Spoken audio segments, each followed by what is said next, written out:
Salam dan bahagia, Ibu dan Bapak Guru. Kali ini kita akan membahas lebih lanjut tentang salah satu elemen dalam dimensi berkebinekaan global, yaitu elemen berkeadilan sosial. Seperti namanya, elemen ini berkaitan erat dengan sila kelima Pancasila.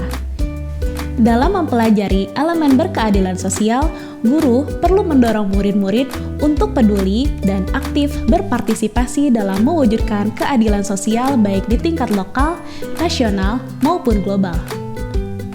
Murid perlu dibimbing untuk menghayati dan percaya akan kekuatan serta potensi dirinya sebagai modal untuk menguatkan demokrasi. Murid juga diarahkan untuk secara aktif, partisipatif membangun masyarakat yang damai dan inklusif.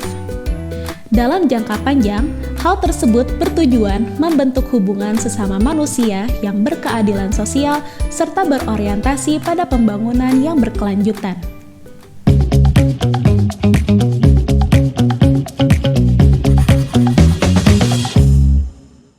Ibu dan Bapak Guru, coba perhatikan lingkungan sekolah dan sekitar. Apakah menurut Ibu Bapak sudah menggambarkan keadilan sosial?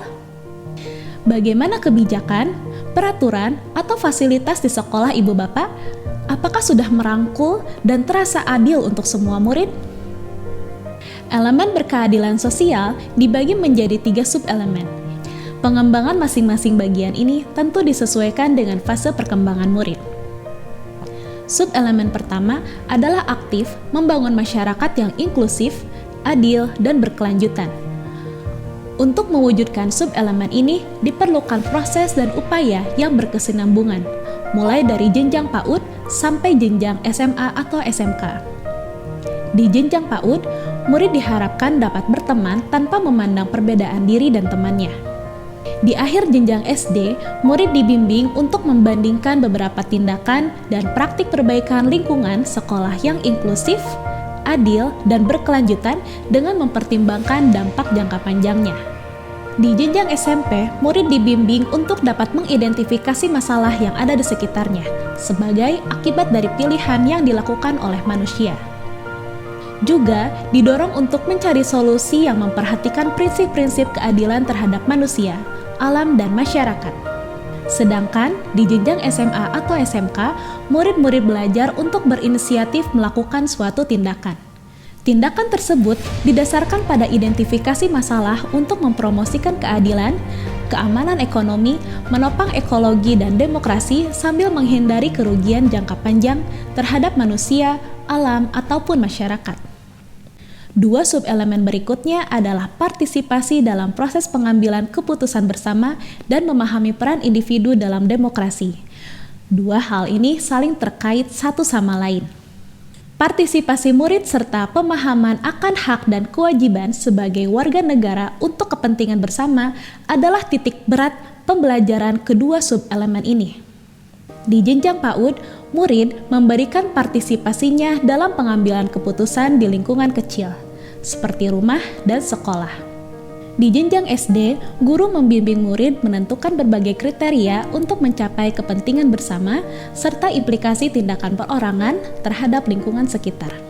Di jenjang SMP, selain menentukan kriteria, murid juga diarahkan untuk menyepakati metode dalam menentukan pilihan dan keputusan untuk kepentingan bersama, melalui proses bertukar pikiran secara cermat dan terbuka dengan panduan pendidik. Murid juga didorong untuk mengambil sikap dan langkah untuk melindungi hak orang atau kelompok lain.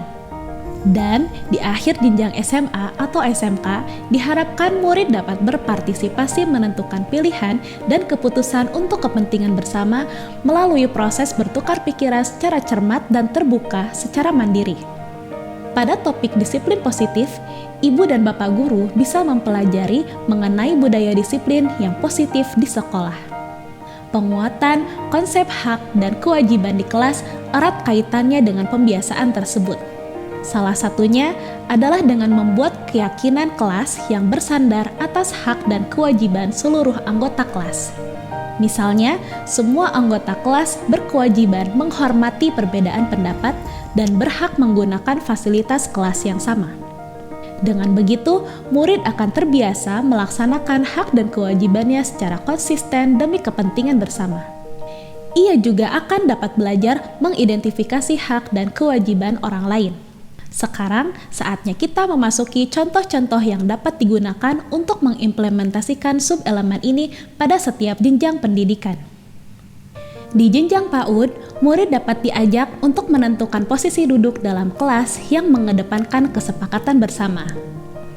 Di jenjang SD, murid diajak membandingkan fasilitas sekolah yang ramah terhadap murid berkebutuhan khusus dan yang kurang mengakomodasi mereka. Murid diminta memberi pendapat apa yang akan terjadi jika ada murid berkebutuhan khusus yang bersekolah di masing-masing tempat dan tindakan apa yang perlu dilakukan oleh pihak sekolah. Di jenjang SMP, ibu dan bapak dapat menggelar diskusi terbuka tentang manajemen sampah sekolah. Para murid diminta kontribusinya memberikan solusi terhadap pengelolaan sampah sekolah yang belum terorganisir. Di jenjang SMA atau SMK, guru dapat mengambil salah satu permasalahan yang terjadi di sekolah, misalnya penggunaan fasilitas olahraga yang didominasi gender tertentu. Sebagai contoh, lapangan basket yang sering dimonopoli penggunaannya oleh murid laki-laki. Murid diajak berdiskusi untuk mencari jalan keluar dari permasalahan itu dan menjalankan tindakan sesuai solusi yang disepakati.